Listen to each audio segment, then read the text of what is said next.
other kind of like political data, so that we get some problem both sides. Like that, there are some cases, but generally speaking, it is everywhere. You can find the data even around you, okay, everywhere. But only thing is, not all the raw data can be useful. Okay, so the data also has to be refined, like the same way how the oil after exploration, how it has to be refined. The raw oil is called crude oil. Something like that is called crude oil. It is not being exported from the Gulf countries and other oil exploration countries. After that, we have Indian oil and other product petroleum and all those who have the factories where they are making this crude oil into the usable diesel or petrol or next level for petrol or the one which is used in the airport freight transportation and all. So all these are the processing ones. So once we process the crude oil, we will get the highly valuable oil, not the crude oil. Okay.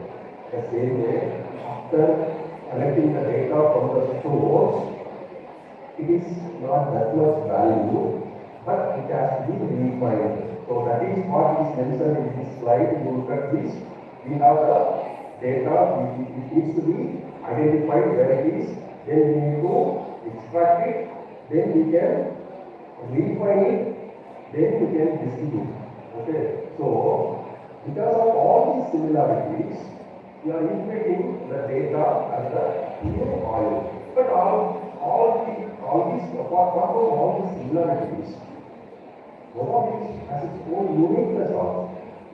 Okay, so I will leave the uniqueness, identifying the uniqueness of these two to the audience. I don't want to say, but you can think on yourself. I don't want to take much of your time. So you just think it over. You just identify, try to identify at least one uniqueness between the data and the oil. I'll tell you, I'll start from my side. One uniqueness between this data and the oil, major uniqueness is once oil is consumed, it will go off. Means whatever you are extracting from the underground also, or else if you buy 1 liter petrol from the petrol pump, if you ride your bike 2-wheeler, will be over after riding to 40 kilometers. But data will not be over.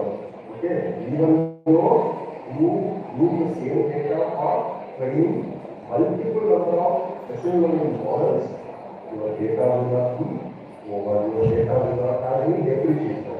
Right? So this is the first uniqueness I wanted to put in the board. But I request all the participants to think it over so that we will get very other uniqueness between the data and the oil. So this is on to the basic concept what I wanted to convey to all of you is data engineering.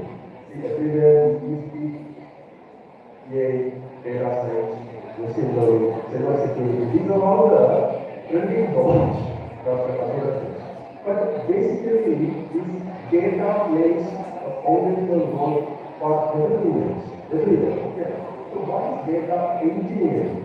Everywhere we call it as engineering. Engineering means software engineering, hardware engineering, civil engineering, anything, mechanical engineering. Engineering means it's a process. Okay. So what is data engineering? Just now I told you the life cycle of the data. Just extracting, that is collecting data. There are many ways of collecting data. You can go from Google Form to all your other student colleagues or all other sister concerns of your village also. You are entire university, all the students, you can share on Google Form across all the students to take some survey. Right. So you will get data. From your Google Form, you can download the Excel sheet or Google sheet, which includes all the feedback given by our students across the 3 years. Okay, this is the generation of data or collection of data, training the data. So what is the next stage? Data being collected. What is the next stage? Next is it has to be stored. You need to save this data. You need to store this data in your computer or in your PC or your mobile somewhere. Your portable, you need to store this data. So connection, then story. After story, what do you do? After story, next is what is next? What is the reason for storing this data? Processing. So we need to process on it. So what are the processes we will do with the three subunits? Already mentioned you. Some analysis we can make. Okay, some conclusions we can derive. Some insights we can find. Some interpretation we can make about of the data. That is processing. So after processing, we will achieve it. Finally, if you find the data which implies to this, it serves its purpose, then finally last is derivative. Okay. Now, in this data engineering, there are three major job roles. In the first is data scientist, data analyst, data engineer. Data analyst. So I go for by this time you could have just what is data analyst or you are a data analyst based on my last 10 minutes session. You by this time you cannot understand what is data analyst or who is data analyst, what he is doing as a data analyst. You just analyze the data. Okay. To present the data in a way which will be understandable for anyone. Okay. Which gives some insights in a very easy way. That is visualization. That is what we call as data visualization. When you use certain tools like Power BI, Tableau, or advanced tools that is used to analyze this data. Because as I mentioned several times, the raw data of the collected from your source will not be that much easy to interpret or will not be that much easy to understand. Okay, so the data scientists are the people who are all involved in the process of analyzing the data, segregating the data, or putting the data in a visualized bar chart or pie chart or something else. That is easy to understand. Okay. The other area, coming to this left-hand side, data scientist and mentioned. So what is the difference between analyst and scientist? So the more somehow we can differentiate between scientists and scientists generally. When we share about scientists, what we show here, they are very intelligent people, okay, who are very much expert in their particular domain. Of course, analysts make some analysis, present the data what is available. But scientists goes one step ahead, okay, going forward. These are the people who are trying to find the patterns among the data in the help of which they will identify the future. They will try to foresee, predict. Based on all your models, I may predict what will be the percentage are going to be scored after the semester exam. Okay, if I predict this by using the data what I have got, then what role I am playing now? Data science. Okay, to do all these data analysis or scientist kind of things, applying machine learning or some other tools, what is the base? The base is I should have a platform. What is the platform here? I should have one storage, I should have one processing element, I should have all other tools and techniques to do all these analytical kind of tools. That will be performed by the data engineer. So data engineer is responsible for providing you the platform on which you store your data that will be processed later or that will be utilized later. So data engineer is the one who gives you the platform. Okay, analyst is the one who presents the data in an effective way. Scientist is the one who predicts the future by identifying the internal pattern in the data. Suppose this is here. So we want to explain this whole classification of data, structured data, we have semi-structured data, unstructured data.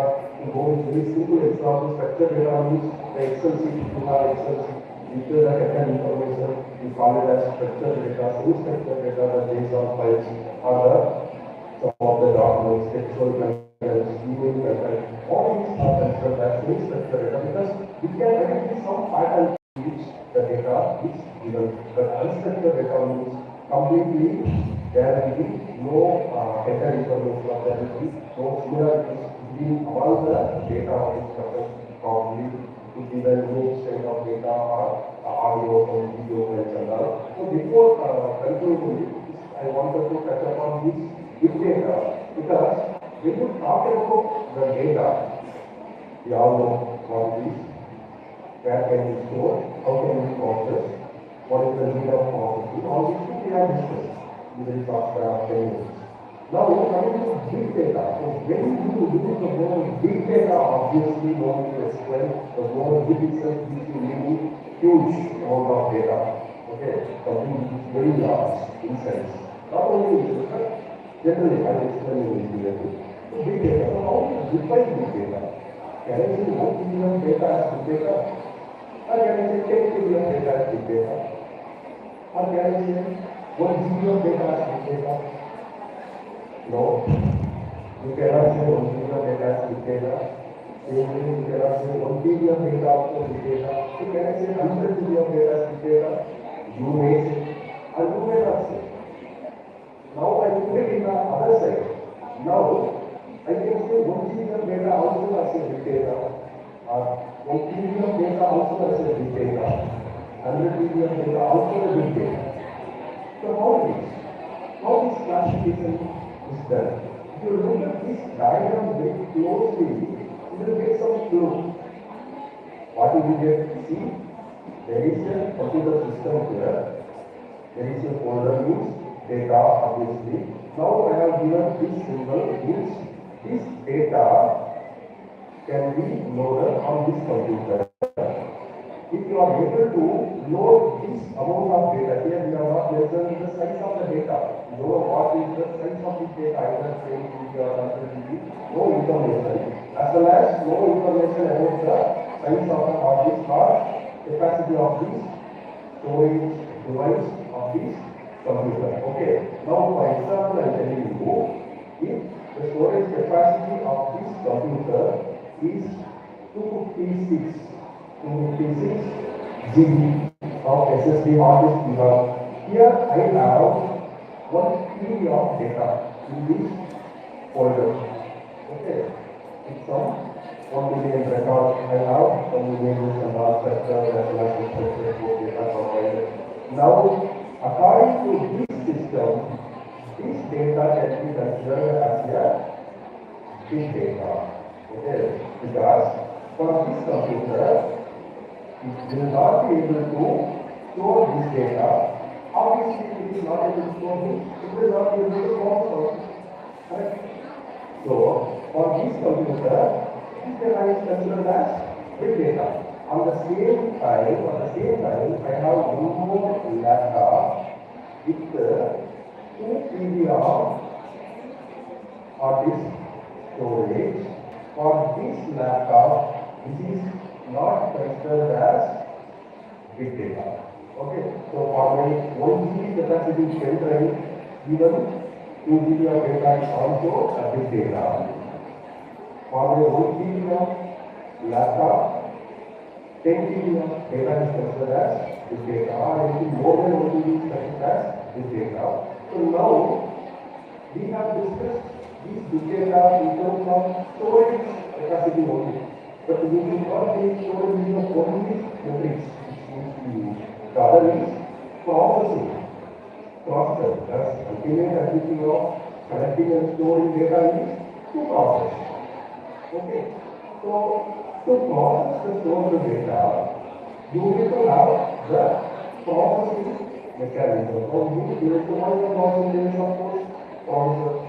So your processor should be in a position to process the stored data. If it is not, then again it is considered as big data.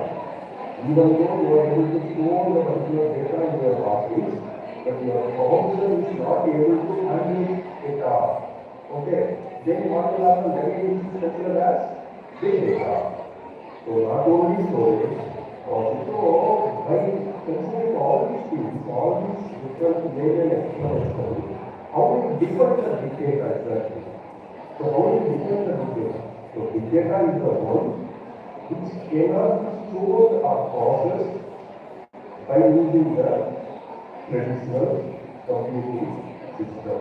Okay, by using our That is the standard computing mechanism. If you are unable to store and process a particular set of data, then it is considered as the big data, which has certain qualities, the so-called quantities, volume, velocity, variety, veracity, then the sensitivity also, that is value, volume, now the huge amount of data, right? The different types of data, like as we discussed earlier, structured data, unstructured data, video. But of course, there is around more than 50% of the today's internet data falls in the video. Video is watching YouTube videos, cards, Instagram, everywhere videos these days. Okay, so somewhere around more than 50% of the data you can Google it today.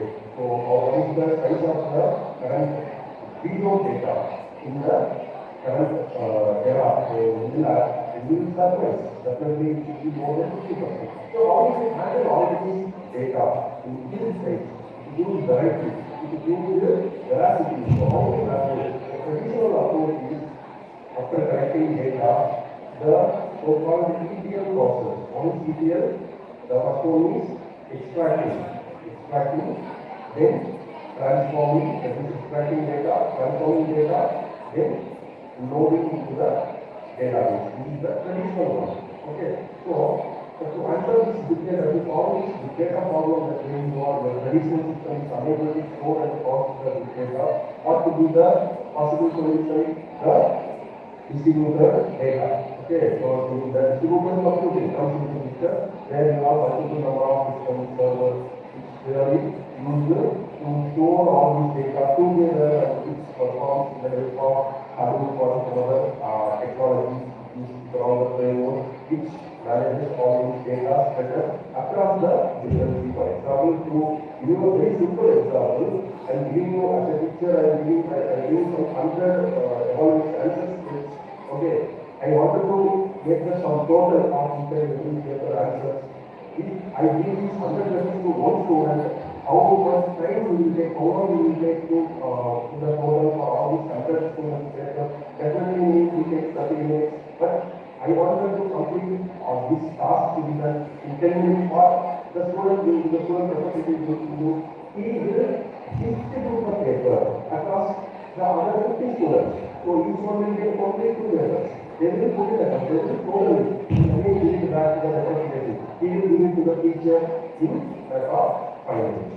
So this is the way how the distributed computing works. Okay, to manage all these things, to continue to distribute, to collect the student representative in this example. The same way, we get a certain example of master node. Master and the worker node are there in the culture. So, after all these things, I finally move on to the topic what I wanted to tell you, bring to all your knowledge today is data in the cloud. So where is cloud comes into the picture? If I ask you one question, if you are in fact in this system, if you are watching there for a similar call, if I ask you how much of are using cloud data currently? If I put forth this question, I may expect if I ask this question in classroom, probably 50% less, 50% of students will raise that. But is that true? No, it's not true. I'll tell you, every one of us are using the cloud data. Whoever is having an email account can be considered as part of cloud data or using the cloud data sheet.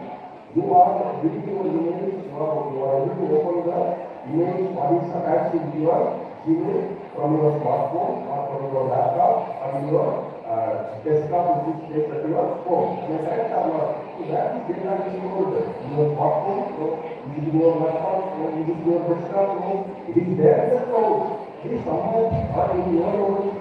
It is there in the cloud you are using. This is called as software as a service.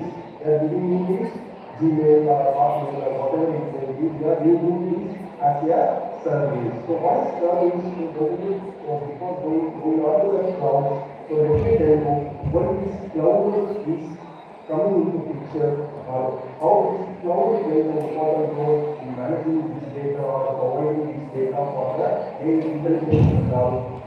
Of course, as I mentioned earlier, handling the data locally.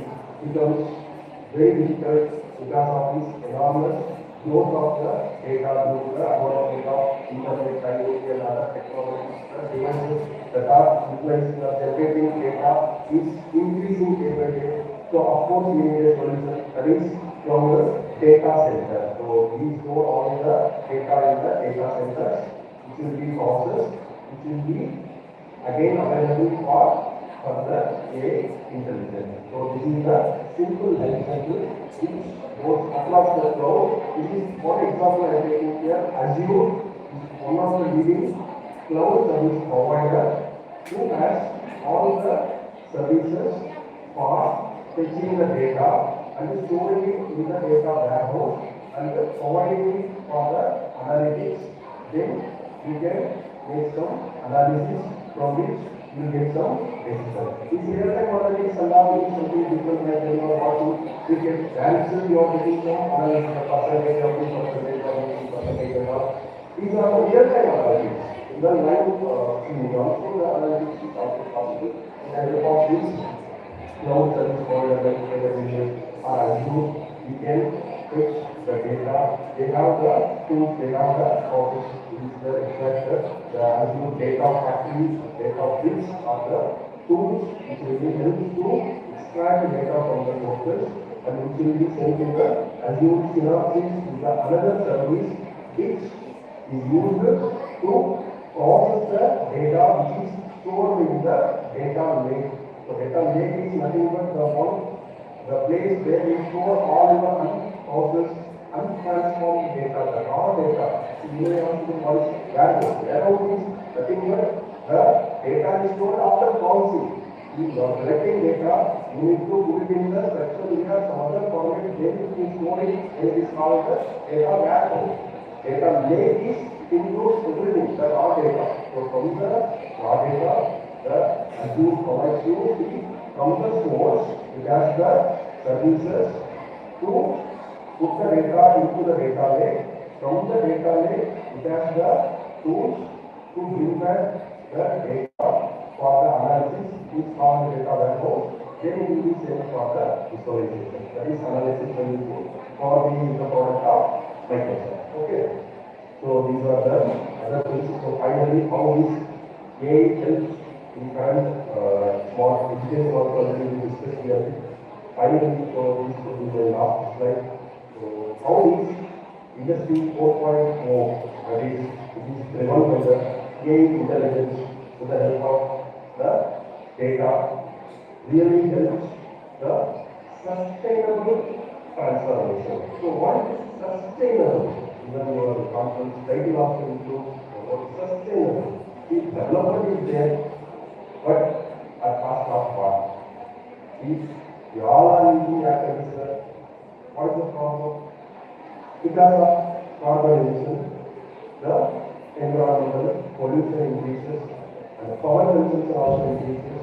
To produce the more power energy, of course these days technology is promoting solar energy, but even the traditional energy production system really is harmful for the environment.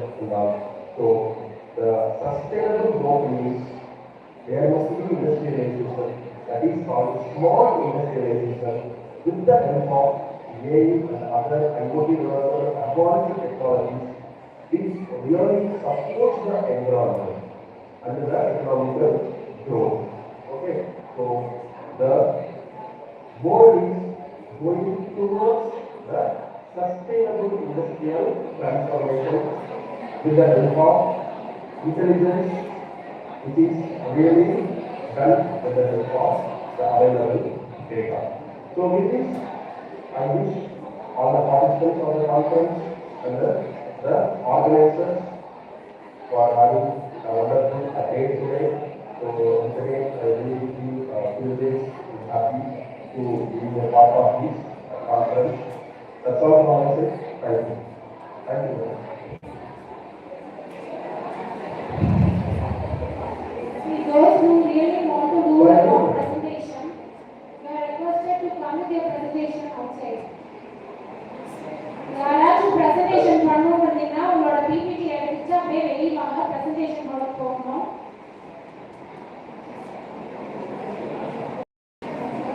See, those who want to do your presentation, just come out with your PPT. Others, you stay back here. See, we will go for lunch by 2. Okay?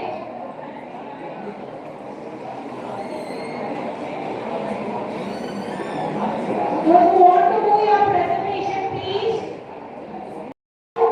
Your PPT, you have presentation in other venue.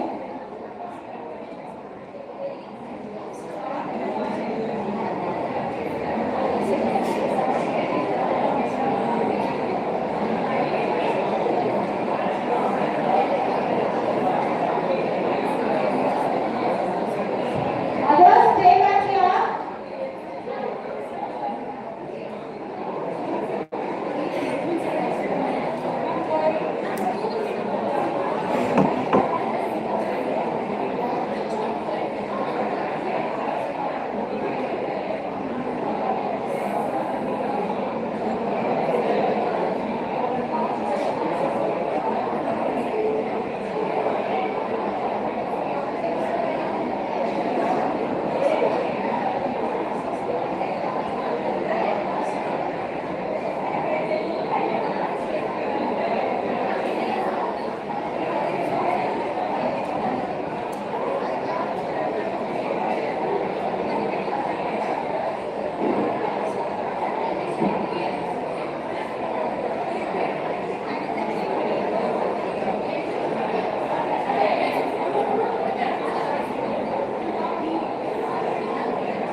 We now proceed to the technical session 2, which will be conducted by Dr. Vipin Chandra. I respectfully invite the session chair to take over the session.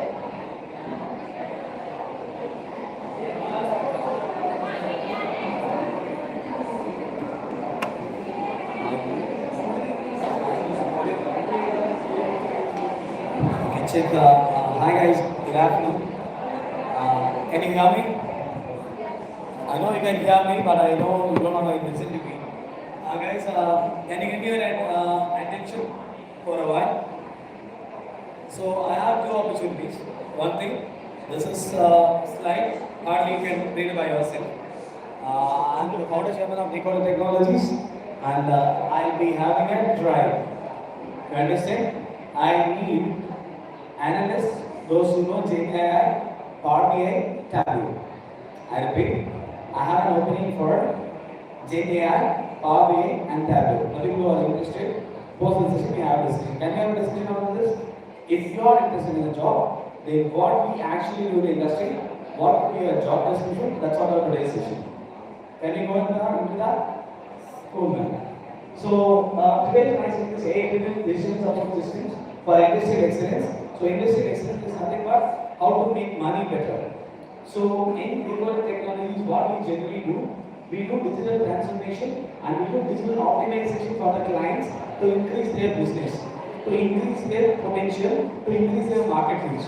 So, for that, what we use, we develop separate a complete surrounding for them, a complete system for them. So, in that system, we develop a website, we develop a ERP, we develop a CRM, and we deploy it in a mobile application too. So by using a simple mobile application, any big business can be made it up. We use AI tools for that. So complete dashboards, complete reports, and most importantly, you people are most important there because you have the better ideology and you have the better opportunity to contribute that. So here in industrial excellence, we are working on human-centric AI approach because AI alone cannot do what we do. We call digital strategic implementation. I repeat, digital strategic implementation. That's our part. So that's our bread and butter actually. So next. So the introduction conversation in this era of Industry 4.0, digital transformation of organizations are increasingly dependent on data-driven decision making. So very simple, what is data analytics is nothing but fact-based decision making. We take facts to make it. Let's say a client asks whether can I launch this product by March. We say yes or no, but along with proof. Then the client will ask, can we launch a new product after 2 months? Or at what is a better time for us to take forward and implement or invest somewhere else? So all of their business decisions is purely depend on the data what we have about the company and the client. So that's what we call digital transformation. In India alone, there is a big gap. Till now, the mid-sized companies, only 33 companies have completely turned to digital. So that digital transformation is the space, and more importantly, to do that, you don't need a company. You just need a LinkedIn profile, and you just need your own laptop. You can be your own entrepreneur too. So in artificial intelligence, as emerged as a powerful enabler of DSS, DSS is nothing but digital support system, because the rapid digital transformation of industries, increasing complexity in decision making, need for regulations, data-driven support, and growth for AI. So intelligence in the sense, the data, how we care. For example, you are using mobiles, right? Yes? We take the mobile usage data of our customers' client, and out of that we understand the spending pattern. Based on the spending pattern, we introduce the products to the customers. Example. And we devise the digital marketing strategies based on that, and we devise the websites and the development based on that. All the decisions made by us will be purely based on data analysis by using the most common tools of R and Python, as you already know. Next. So digital support system, it has computer-based supporting metrics. So the type of DSS will be data-driven, model-driven, knowledge-driven, and AI-driven. So data-driven in the sense, yes, I have data of last 5 years. I at least have the data of last 3 years. I can use the data to use the descriptive analysis, and I use definitely I predict and then I can prescribe to. Of course, I can predict and I can prescribe to if you have the data. But there is a second one, the model driven in the sense, you will not have enough data to come to a conclusion what we are supposed to do. In such cases, we take the sample, we call prototyping. For example, if I am going to start a new college, I will take the reference of the fellow colleges nearby, I take out the turnover, I take out their best practices, and I take out their yearly spending. Based on that, we design a model, and based on that model, we take decision, that is model level basis. The next one is knowledge level basis. It is purely we need prototype, as I said, we need data, and more importantly, we must have an ideology of the same type of projects before. So that's what this knowledge level basis.